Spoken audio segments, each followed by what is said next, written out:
ಭೂಮಿ ಕಳ್ಕೊಂಡ ಸಂತ್ರಸ್ತರಿಗೆ ಪರಿಹಾರ ಕೊಡದೇ ಇರೋದ್ರಿಂದ ತುಮಕೂರು ಜಿಲ್ಲೆಯ ಕುಣಿಗಲ್ ರೈಲ್ವೆ ಸ್ಟೇಷನ್ ಜಪ್ತಿಯಾಗಿದೆ. ಕುಣಿಗಲ್ನ ರೈಲ್ವೆ ಸ್ಟೇಷನ್ ಮಾಸ್ಟರ್ ಕಚೇರಿಯನ್ನೇ ಜಪ್ತಿ ಮಾಡಲಾಗಿದೆ. ಕಾರಣ ಇಷ್ಟೇ, ಭೂ ಸ್ವಾಧೀನ ಮಾಡ್ಕೊಂಡಿರ್ತಾರೆ. ಆದರೆ ರೈತರಿಗಿನ್ನೂ ಆ ಜಮೀನು ಎಷ್ಟು ತೆಗೆದುಕೊಂಡಿರ್ತಾರಲ್ಲ ಅದಕ್ಕೆ ಪರ್ಯಾಯವಾಗಿ ಹಣ ಕೊಟ್ಟಿಲ್ಲ. ಹೀಗಾಗಿ ಜಪ್ತಿ ಮಾಡಲಾಗಿದೆ. ಹಳಿ ನಿರ್ಮಾಣ ಕಾಮಗಾರಿಗಾಗಿ ಸೈಟ್ ಮತ್ತು ಮನೆಯನ್ನ ಸ್ವಾಧೀನ ಪಡಿಸಿಕೊಂಡಿದ್ರು. ಆದರೆ ಅದಕ್ಕೆ ತಕ್ಕಂತೆ ಪರಿಹಾರ ಧನವನ್ನ ಕೊಟ್ಟಿಲ್ಲ. ಮಲ್ಲಾಘಟ್ಟದ ಮೂಡಲಗಿರಿ ಮತ್ತು ಲಕ್ಕಯ್ಯ ಸೈಟ್ ಮನೆಯನ್ನ ಕಳ್ಕೊಂಡಿದ್ರು.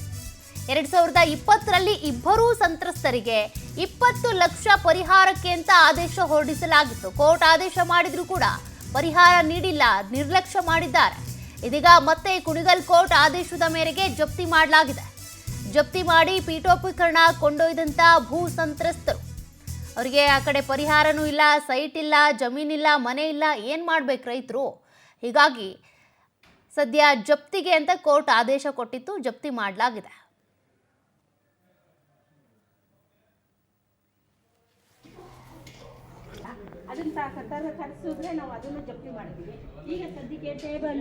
ಮತ್ತಷ್ಟು ಡೀಟೇಲ್ಸ್ ಕೊಡ್ತಾರೆ ಪ್ರತಿನಿಧಿ ಹೇಮಂತ್. ಈ ರೀತಿ ಪ್ರಕರಣಗಳು ಈ ಮುಂಚೆ ಕೂಡ ನಾವು ಗಮನಿಸಿದ್ವಿ. ಅಧಿಕಾರಿಗಳ ಕಚೇರಿ, ತಹಶೀಲ್ದಾರ್ ಕಚೇರಿಯನ್ನು ಕೂಡ ಜಪ್ತಿ ಮಾಡಿದ್ದುಂಟು. ಇಲ್ಲೂ ಕೂಡ ಹಾಗೆ ಆಗಿದೆ. ನಿರ್ಲಕ್ಷ್ಯ ಮಾಡಿದ್ದೇಕೆ? ಪರಿಹಾರ ಧನವನ್ನ ಕೊಡಬಹುದಾಗಿತ್ತು, ಯಾಕೆ ನಿರ್ಲಕ್ಷ್ಯ ಮಾಡಿದ್ರು ಅಂತ? ಏನಂತಂದ್ರೆ ಇತ್ತೀಚೆಗಷ್ಟೇ ಏನು ಎಸಿ ಕಚೇರಿಯನ್ನ, ತುಮಕೂರಿನ ಭೂ ಸ್ವಾಧೀನ ಕಚೇರಿಯನ್ನ ಕೂಡ ಇದೇ ರೀತಿಯಾಗಿ ಜಪ್ತಿ ಮಾಡಿದಂತ ಘಟನೆ ನಡೆದಿತ್ತು.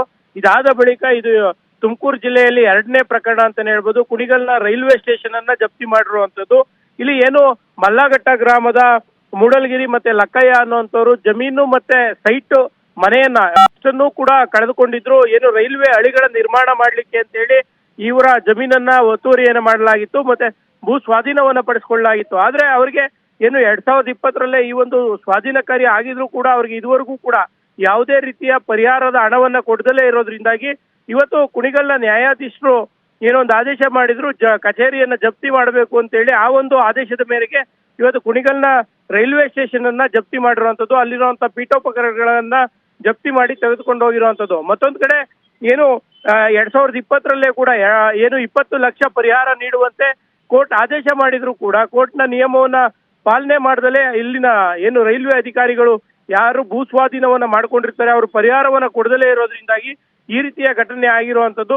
ಮತ್ತೊಂದು ಕಡೆ ಏನಂತಂದ್ರೆ ಏನೋ ಒಂದು ಭಾಗದಲ್ಲಿ ವಿ ಸೋಮಣ್ಣ ಅವರು ಕೇಂದ್ರ ರೈಲ್ವೆ ಸಚಿವರಾಗಿರುವಂತವ್ರು, ಅವರು ಇರುವಂತ ಜಿಲ್ಲೆಯಲ್ಲೇ ಈ ರೀತಿ ಘಟನೆ ಆಗಿರುವಂತದ್ದು. ಎಲ್ಲೋ ಒಂದ್ ಕಡೆ ರೈಲ್ವೆ ಇಲಾಖೆಗೆ ಏನು ಕಾರ್ಯವೈಖರಿ ಯಾವ ರೀತಿ ಇದೆ ಅನ್ನೋ ಪ್ರಶ್ನೆ ಕೂಡ ಕಾಡುವಂತದ್ದು. ಸೌಖ್ಯ. ಓಕೆ, ಥ್ಯಾಂಕ್ ಯು ಹೇಮಂತ್ ಮಾಹಿತಿಗೆ.